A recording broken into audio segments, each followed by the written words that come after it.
Welcome to 40 Plus Fitness for Women. I'm Lynn Setterloff Iristot, your host, and I'm a certified menopause fitness coach, helping women in midlife to build the bodies that they want to spend the rest of their lives in. And today we are going to be talking about what it is to be lifting heavy, because this has been a topic that has been super much discussed on social media. And I noticed there are a ton of questions around it. How do you lift heavy? What is heavy? All these kinds of things. So I wanted to talk about that today to kind of clarify this issue for you. But before that, I have to say I am recording this on the day after the elections. And even though I'm living here in Finland, which is part of the EU, the European Union, we care what happens in the US elections. In fact, we were all pretty much glued to our TV screens to find out the results. And having grown up in the US, I guess I can understand how that might surprise a lot of Americans that Europe is interested in the elections in the US. But the fact of the matter is that the United States is a powerful force in the world and of course affects our lives. And right now, particularly with the war in Ukraine and the need really for Ukraine to come out on top there, because the option of having Putin and Russia start to, let's say, spread and attack another country, win the war in Ukraine would not be a good one. We live right next door to Russia here in Finland. Anyway, so we are all wondering what the heck is going to happen now. And I guess the next few months, we will begin to understand that. So a little bit of a different kind of week here in Europe. Anyhow, on to our topic, lifting heavy versus lifting less heavy. All right, so the menopause fitness experts, the ones who are doing the research, the bone doctors, the physiologists, they very, very much recommend lifting heavy. And what they mean by that is actually lifting weights that feel very heavy for you and working in low rep ranges. So let me take a little bit of a step back and explain how this works, because if you've never really thought about this, you may not kind of understand how this goes. So actually, to build muscle, and that's what we want to do because we want to have more muscle mass on our bodies for all the health benefits. It's actually been studied that you can work in a variety of rep ranges. You can build muscle working 6 reps, so the number of repetitions of the exercise you do in a particular set, or you can do up to 30 reps. So the rep range is not so important or not so critical for building muscle. It used to be believed that if you did very few reps, you would be building strength more. And if you did a lot of reps, you wouldn't be able to build muscle, and that there was like this happy medium in between. But actually, it's a wide rep range that you can experience hypertrophy, in other words, building of muscle. But you need to have a second thing other than having 6 or 5 to 30 reps in order to actually build muscle. And that is the second factor, which is intensity. So you need to be lifting in a way that your last reps or your last rep is getting very close to failure or going all the way to failure. And now a reminder of what is failure, that means that you don't have another good form rep in you anymore. Now, it depends on what exercise you're doing, whether it makes sense to actually test what it's like to go all the way to failure or not. So, for example, if you're doing bicep curls, there is no danger in you actually reaching failure. And what that would look like is you do your bicep curls, you'll slow down as you're getting close to failure, your pace will slow down, and then you won't actually be able to get your arm all the way up. And I will link in the show notes a couple of reels where I actually have videos of me working close to failure or to failure. So you can kind of see what that looks like. But in any case, so in order to build muscle, you can use a wide rep range. So anywhere from, I would say, about 4 to 30 reps that you're doing, but you have to be training with intensity. In other words, getting close to failure or going to failure. All right. So that's for hypertrophy, building muscle. And that applies across the board, men, women, young, old, all the rest. Now, what's the difference between having a small rep range and a large rep range? Has to do with how heavy that weight that you're using is going to be. Now, if you just think about this logically, if you know that you're going to do a bicep curl and you need to get to failure or close to failure in 5 or 6 reps, you are going to pick up a heavier weight than if you're going to do 20 reps before you hit failure. So just think about that for a second. Think about the weight that maybe you've gone to a group fitness class and you know that you're going to have a lot of reps. Maybe you've gone to body pump. You're not going to pick up a super heavy weight because you're going to do like 30, 40, 50 bicep curls. You can't do that with a huge heavy weight because your muscles are just going to give out before you're able to do that. So the smaller your rep range is, so the smaller the amount of reps that you're going to do, the heavier the weight is that you're going to use. And if you have a larger amount of reps that you're going to do in your set, you're going to pick up a lighter weight because otherwise you're not going to get through the set. And this also translates, like if you think about running, right? If you know you have a 10-meter sprint, you can take off a heck of a lot faster than if you know you have a 10-kilometer run. You're going to go a lot slower for the 10-kilometer run. So, same kind of logic with shorter sets versus longer sets. All right. So, to quickly summarize what we've learned so far in this episode, or what we've gone over so far in this episode, is that you can actually build muscle in a wide range of reps. So, anywhere from about 4 or 5 to 30. But you have to have the intensity. So, you need to be working close to failure or to failure.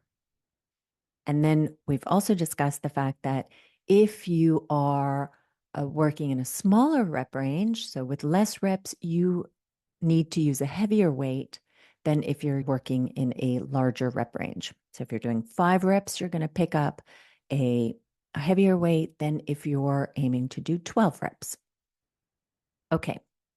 Now, for women in perimenopause and menopause, our bodies are running low on estrogen, are struggling with decreasing bone density, and all those things. There are a lot of good reasons why we should be lifting heavy. So, actually working in these shorter rep ranges. Some recommend as low as like 4 or 5 reps. But I would not recommend that as you start out weight training that you go directly to that. And let me tell you why. So when you work in a smaller rep range, when you're lifting heavier weights, like relatively heavier weights, the first rep that you do is going to be hard, right? And that means that, first of all, your muscles need to be warmed up already before you do that working set. It means that you need to feel really comfortable with your technique so you don't hurt yourself. All right. So it's not the place where I would start your weight training journey. And in fact, with my students, the people in my programs, I take them on a journey from not lifting to learning how to lift heavy. And that has various stages. And the stages for that are that you start out by learning how to lift. Because honestly, these movements may be completely unfamiliar to you. You need to learn, like, where should my elbow be? Should my shoulders be hunched up or down or pressed? Or how do I use my back muscles? All the things. I mean, there is actually a lot of learning. And with all the women that I've worked with, um, it is very, very clear. Some people are extremely good at coordinating their bodies. Maybe they're just more gifted that way athletically. And for some women, it really takes a long time to learn the movement patterns and feel really comfortable in them. So that just brings up another point, which is that please, when you are starting to weight train, or even when you've been doing it for a while, take some video of yourself every now and again, every 2 weeks, or when the gym is empty, or, if you're training at home every couple of weeks, take video of one set of each of your exercises and watch the video and check your own form, because you will miss things even if you're looking at yourself in the mirror. For example, doing bicep curls, you see the front of you, but you don't see the side of you. And if you video the side of you as you're doing your bicep curls, then you might notice that, hey, I'm swinging. Hey, my elbows are in the wrong place. Wow, my wrists are looking kind of funky, all kinds of things. So technique is really important. And that's kind of the first part of the journey of learning to lift. And so when you're still learning, you want to be working in a larger rep range, because that is going to be safer. It is going to allow you to focus on the form without having to be struggling to move the weight. Plus, you're going to have a little bit more time to warm up your muscles in your sets. So you don't need to be as, I don't want to, well, maybe I shouldn't even say this, but you don't need to be quite as careful about warming up. And so it's just in general a good way to learn. So I recommend, if you're just starting out on this weight training journey, that you are working in higher rep ranges. So let's say 8 to 12 or 12 to 15, depending on the exercise. And what that allows you to do is to get in the reps, to get in the practice of doing that exercise. Technique is something you can perfect forever. There's always something you can do a little bit better and a little bit better. So don't think that, oh, yeah, I know how to do a fill in the blank. You can always do it a little bit better. So keep working on your technique. But in any case, in your journey, you're going to be starting out by learning how to do the exercises. Now, once you've learned how to do the exercises in this kind of safer, and I'm putting air quotes for those of you who are listening to this on podcast, then you are going to, it's going to be a little bit safer to do that bigger rep range. And as you get more and more used to the movements, your body gets more and more used to lifting, then you can start shortening your rep ranges. And you'll notice that, let's say you're doing bicep curls. I always use bicep curls, right, as an example. But let's say you're doing bicep curls and you've been working in a 12 to 15 rep range. Well, when you shift down to doing 8 to 12 reps, you're going to need to pick up a little bit heavier weight than what you've been doing before, because you need to get close to failure or to failure sooner. Okay. So that, like, adjusting down to doing fewer reps, you're going to need to do a little bit of a change or reevaluation of the weight that you're using. So then you get used to doing those exercises with the shorter rep range. And then you can shorten your rep ranges again and again until you're working in this really short rep range, which means that you are really lifting heavier. your first rep will feel like work at that point. And I really want to emphasize to you that please, when you are doing your weight training and you're starting on your weight training, that you do focus on the form before you start shortening your rep ranges and lifting heavier and heavier. You can evaluate your own form if you have an eye for that, video yourself and take a look, compare it to, hopefully you have some kind of program that you're using where the person that is demoing it is doing it correctly. So you can like look at the videos side by side, for example. Or if you have a coach or if you're one of my clients, then please send me the video. I am so happy to look at form videos. And if you have access to a live personal trainer, if you're, training on your own, otherwise programming on your own, or getting a personal trainer to write a program for you, somebody that works at your gym, then have a session with them and just have them look at you doing each of the exercises and your technique. We want to be improving our technique over time to keep ourselves safe. Oh, yeah. And I had one more point, which is one of the reasons why I wouldn't go straight to super heavy lifting, which is that, remember, in previous episodes, I've talked about what happens to your body as the estrogen starts to decline. And there are issues like that your tendons and ligaments start to get weaker and more easily injured. So when you start lifting again, or when you start lifting in general, it's not just your muscles that need to get stronger. It's kind of your whole system that needs to get stronger. And that doesn't happen in days. So going from no lifting to very heavy lifting, honestly, like maybe you can even manage it, like your muscles could manage it. But then what about the rest of you? So you don't want to be getting tendonitis and all these things.